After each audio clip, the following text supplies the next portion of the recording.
Yeah. If there's a pumpkin that a lot of us can get. I know. Oh, yeah. I'm thinking of St. Ambrose filters in next week to you guys. That'd be good. Yeah, St. Ambrose is available in Ontario, no problem. Yeah. I might have to sit that one out if it doesn't show up here. Oh, well. Yeah. Okay, we're back. Beer Analysis 101. A slightly smaller panel than last time, but it's to be expected with this beer. So not everyone can either get it or wants to even get it. So that's where we're sitting here. We're going to be doing Faxe 10%. She is, of course, Faxe from Faxe in Denmark, brewed by Royal Unibrew. It is 10% ABV. It is a malt liquor or Euro strong lager. Yeah. I'm your host, Lee Russell. This is the Who panel. blew their load early? From my left to right, the albino rhino, who was wearing some strange headgear there for a moment. I'm not sure what was going on there. It's for my glasses, sir. My glasses. Are they? Oh, he can see better now. Awesome. Then we have Greg. How you doing, sir? I'm doing all right, at least for now. Yeah, we'll see how things go. Chris, Laser Eyes, Lysac himself. How you doing, sir? I'm good, thank you. And I only bought one of these cans because it's 10%, and very afraid. Pussy. Of this. Yeah.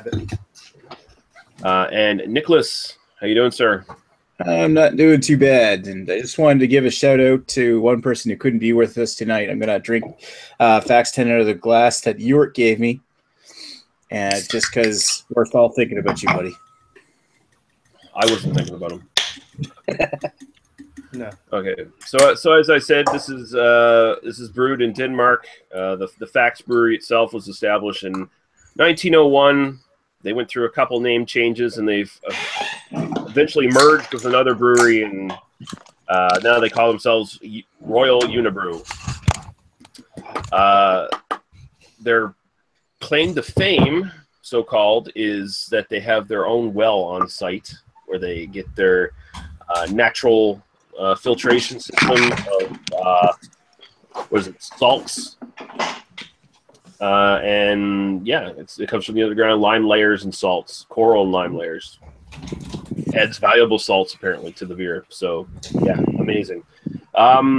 This should not be confused with their 4.7% Schwartz beer or their 7.7% stout, which both also come in black cans. I was looking at the website today, and I kind of wish those were in our stores because I'd like to actually try those. Those actually look like they might be the real beer that they brew instead of this stuff. Which Are you drinking two of them today in one glass, Lee? Or is that that's what I'm doing? Yes. The Faxe mug is making a return from the Murphy's Gauntlet last night. So this is probably the you crushed, by the way. Yeah, this is probably the 2 times I'm going to use this mug this year, and then it's going to go back into retirement. So, and after drinking these 2 beers, I might go back into retirement permanently. Cool. Goddamn! You might I didn't die. even terrio. Yeah, that's what I'm saying. I didn't even terrio pour that shit, and look at that hay down there. Ugh. Goddamn! This is fantastic. Yeah, great. All right. So we'll start with the albino rhino himself, if he wants to get into his history of this beer and what his general thoughts are and his rating. Was Freddy Krueger T-shirt? Yeah. So yeah, my first time having Faxe was years and years ago when it was like $2 for the big can at 10%. So I was a drunk at the time, so I was buying it. I didn't like the taste of it, but it was 10% and cheap. My next time with it actually had to do with myself, the man-child, Boy Chuck, and my ex-wife. We were all at Bugsy's, which had the big 100 beers thing, and she's like, "What beer can I drink?" We told her, "Drink the Faxe 10. It tastes like cotton candy." So yeah, she bought that and did not like it. The reason why there's the word X in there. But yeah, for me, it's kind of dirty tasting. It's kind of tinny. It's sugar fortified. You can just taste the sweetness. You can sort of get a little burn on it. It's not the worst 10% alcohol Euro lager out there, but it's not great. Personally, I'd give it a 4 because it'll get you drunk, but I don't care to drink it. Stylistically, I don't know. What are we looking at? Like a malt liquor? Yeah, this is essentially a malt liquor, or like almost. I guess you could technically kind of classify it as an ice bock too, as well, to a certain degree. If we were looking at it like that, I'd probably say stylistically it's a 6, maybe a 7, because it does hit a lot of the profile properly. I just don't care for it. Yeah. All right, we'll move on to Greg. I have zero history with this beer. In fact, up until a few weeks ago, I had zero history with any Faxe beer. In the last few weeks, I've had the enjoyment of trying the Faxe Premium, the Amber, the 7.1, and now the 10%. And it seems as the ABV goes up, these beers get worse. Because I thought the Amber was okay. Premium, not so good. 7.1, no. And this one's the worst of the bunch. It tastes like I've drinking a lager that somebody just dumped a whole bunch of vodka into. It's bad. I don't know. I mean, as a malt liquor, I've never really had a malt liquor that I particularly liked. So, I mean, I guess it's a malt liquor. I'm not going to give it a number rating, but, I mean, it's not as sweet as I'd typically associate with a malt liquor, which is good. But on the other hand, it's got the distinct taste of ass, which I don't like as much. As a beer for personal enjoyment, I think I gave the 7.1 like a 5.5 or a 5 out of 10. This would probably be like a 3.5, maybe 4 if I really want to get drunk. But yeah, it's not good. But it's also nowhere near the worst beer I've ever had either. Right on. We'll move on to Chris now. As I'm the same with my history on this beer as Greg. I've never had this before, and if you guys don't know me by now, I don't like high alcohol content beers whatsoever, and I don't like this beer. This beer it burns. I mean, it burns 10%. I mean, fuck, that's what it's supposed to do, I guess. If you're an alcoholic and you want to get hammered on this, sure, you do a fucking Faxe gauntlet if you want, and die or whatever, right? But I've never had, like I said, I've never had this before, and I'm not a fan of it. To style, I don't know. I've never had a malt liquor per se, so I can't even judge it on that. Whether it's supposed to be what it is. No opinion on this. I'm probably going lower than a Greg at a 2.5 out of 10 on this one. It's not the worst I've ever had, but it's not. I'll be very surprised if I don't fucking drain for the rest of this. All right. Awesome. Nick. My personal history with Faxe 10 goes back quite a ways. First time I ever had this was back when I was really starting to experiment with craft beer around 2009, 2010, I think, when I started first following beer reviews. I probably drank this for the first time at the recommendation, if there was one, by Lee when he was actually doing his main run reviews. Yeah, I think I gave it a better than the Bear Pass at the very least. I'm pretty sure I did. Overall, I got to say that I still do like this beer. I'd love to say something along the lines like it hasn't changed much, but maybe it's just the freshness of it. But I'm getting a more pronounced, almost like a dirty, earthy hop note, and that's lingering quite a bit in the back. It's probably just maybe I got a fresh can of this or something, and it's just more potent. It would mellow after time. I am still getting that distinct like not so much cotton candy, but more like sweet apple juice or something, sugar fortified malt liquor, which to be honest is finishing, other than that dirty earthiness, is finishing quite a lot cleaner than I would expect from. It's not like super syrup caramel like I would get out of like a Colt 45 or an Old English or something. This is a lot smoother and easier to drink for something like that. And that kind of plays into my rating. When it comes to the style, I got to give this a 9 because this is one of the best malt liquors that's out there, which really isn't saying much. Personal opinion, it's a 6.5 out of 10. I'll drink it again, and I don't mind it. All right, cool. Yeah, I should mention here ingredients listed on a water, barley malt, which is underlined for some reason on the can. I don't know why. A glucose syrup, corn and hops, maize and hops, essentially corn and hops. Yeah, green corn. So yeah, sugar fortified.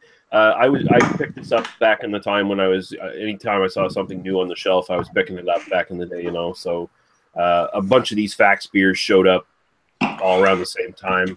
I can't remember what else is still available at the NSLC at this moment. I paid $3.99 for a 500 milliliter can of this. It used to be about $2 or something like that, like Rhino said back in the day. And when I first had it, I remember, I wouldn't say I necessarily liked it, but it wasn't nearly as offensive as I thought it was going to be. It definitely didn't have like the big alcohol burn that I was expecting or anything like that. It still doesn't to this day. It does have a real, like you were saying, it has very much like a really dirty kind of into it, but it's not in that good. Who's blowing into the mic? Greg. Greg's blowing. Let's not Terrio up this show, guys. But it has this really dirty sort of hop taste. Also could be alcohol astringency to a certain degree. And it's not the pleasant kind of earthy hops that you get like from an English style beer of any sort. This is just kind of sugar fortified goop in a lot of ways, but I've definitely had worse. I find this fairly drinkable. I would say I've had a couple malt liquors, quote unquote malt liquors, that are a bit better than this. And it's probably because the ones I've had that are better than this are like a couple percentage alcohol lower. So they're just overall maybe a bit smoother to drink. But yeah, overall, as far as the style goes, this probably sits around a 7 for me out of all the sort of big, strong Euro lagers I've had. It's somewhere a little bit above average. Not too bad, but nothing special and nothing great. As something to personally drink, I have a feeling I'll never drink this again. We did it for this analysis, and I think my history of this beer is finally over and done with. And I definitely wouldn't. Yeah, I definitely wouldn't recommend it. Probably just for personal preferences, I'd probably put this down around a 4 or something like that. So, it's not going to get a pass for me, and as far as that goes. But yeah, I've had worse. I've definitely had worse. And I mean, here's the thing with this: if I go to the liquor store really early in the morning, just as it opens, there's always guaranteed at least 1 or 2 old pro alcoholics walking into the NSLC and coming out with 1 or 2 cans of this in their pocket. This is somebody's breakfast here in my town. So that's unfortunate. Yeah, it is unfortunate, but I mean, at the same time, it is a bang for your buck kind of thing. It's tolerable enough. It's more tolerable than harsh booze, and it'll get you drunk really quick. And it's cheaper than Aqua Velva. Yeah, definitely cheaper than that. See, I disagree. I think if you're a hobo, for all the hobos that are watching this right now, yeah, you may have to save up a few more coins, but just get yourself a bottle of vodka. Or get yourself, maybe if you want flavor, get yourself a bottle of Canadian Club or something. I think Canadian Club, sipped straight, is smoother than this beer is, personally. Well, the other that's thing a real elitist stance there, Greg. I mean, you can afford to buy vodka for $30 for a $7.50. You could buy the 20, think about all the hobos who just bought 10% of beer for $2.50. You could buy the cheap vodka for like $23 a $7.50, and you'll get more drinks out of it. They could get 10 cans of that. Yeah, but you get more drinks out of the vodka. You get either more drinks out of the vodka, or you get more. No, you get more. You get more drinks and more drunk out of the 10 bottles of your beer. Yeah, 500 milliliters at 10% alcohol. Take 4 of these, then you have 40 equivalent of 40%. I feel you guys are steering the hobos in the wrong direction. No, also I'm just saying, and these are get just more hobos. alcohol. Like I said, these are pro-functional alcoholics, like lifelong alcoholics. These are people who walk out of their cars, walk in there, pick up 3 or 4 cans of this, and walk back into their car and start pounding them. I have seen this in the parking lot of my NSLC. And I've seen that too, except at my place, they go under the bridge. Like there's a park nearby, they go under the bridge and drink it. Yeah, and the plus of that, of picking this up compared to a bottle of Crown Royal or Canadian Club or something like that. These are cold. These are ice fucking cold. They're walking right out of the walk-in cooler with them, so they can just shoot these things down even easier than a warm bottle of whiskey. So, but you know, I don't know. I mean, if it's decent quality, I can happily sip a cask strength bottle of scotch or whiskey or whatever. I'm getting so much burn. I'm having trouble drinking this. Like, I really am. Fair enough. Yeah. So does anyone have any sort of final thoughts they want to throw our way for this, or should we go to listener I comments? guess it goes back to the whole conversation about it being great for hobos. The big reason for that is one of the best combinations of alcohol content in a beer that's not that bad and is super cheap. Like, this is like $3.50 a can here. It used to be like $2.80, I think, here in New Brunswick, but still, you could buy a couple of these if you're the partying type. But this is a better value than like Molson Cold shots. Yeah. They're better tasting. Yeah, those Molson Cold shots and those like the Budweiser shots and shit like that, like they quickly stack up in price if you buy enough of them. So yeah, I mean, I won't argue with you. It's if you're looking to get drunk, it's a good value. But it's but you know what? If you're looking to get drunk, and if you're not an alcoholic, but if you're just looking to get drunk, this is not what you buy. You not an alcoholic, and I play one on YouTube. You go find something that you enjoy tasting, and you might have to drink a few more of them, but at least you're gonna fucking enjoy That's the taste. not what an alcoholic normally buys, man. I'm not talking about an alcoholic. I'm just talking about if you want to get out and get drunk. I mean, fuck. You know what? There's other shit that's better than this. This is the one and done for me. No, these are the type of things that when you actually do a review on them on YouTube, this is where you get the most hate, because it's people that will actually only buy this stuff because of how cheap it is, and they're like, I can buy 2 cans of it and I'm drunk out of my mind. You're an idiot. They want some sort of legitimization, saying, "Yeah, you're making the right choice, buddy." Yeah.